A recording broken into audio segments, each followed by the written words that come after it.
સુરતમાં આઈઆરસીટીસીની website hack કરી તત્કાલ ticket booking કરવાના કૌભાંડનો પર્દાફાશ થયો છે. સુરત શહેરના સિટી લાઇટ વિસ્તારમાં પશ્ચિમ રેલવેની મુંબઈની વિજિલન્સ ટીમે તપાસ કરતા આ કૌભાંડ બહાર આવ્યું છે. મુંબઈની વિજિલન્સ ટીમે તત્કાલ ઈ ટિકિટના 4.50 કરોડના રેકેટનો પર્દાફાશ કર્યો છે. પશ્ચિમ રેલવેમાં મુંબઈમાં વિજિલન્સમાં ફરજ બજાવતા સુધીર શર્માએ બાતમીના આધારે સિટી લાઇટના મેઘ સમરન એપાર્ટમેન્ટમાં દરોડા પાડ્યા હતા અને આઈઆરસીટીસીની વેબસાઇટ હેક કરી તત્કાલ ટિકિટ બુક કરવાના કૌભાંડનો પર્દાફાશ કર્યો હતો.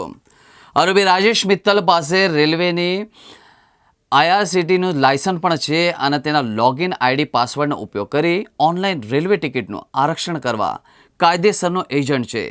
પરંતુ મોટો આર્થિક લાભ ખાંટવા તેણે રેલવેની સાઇટ હેક કરી ઈ ટિકિટના ધારાધોરણનું ઉલ્લંઘન કરી તત્કાલ ટિકિટ કાઢી ગ્રાહકો પાસેથી વધુ કમિશન મેળવતો હતો.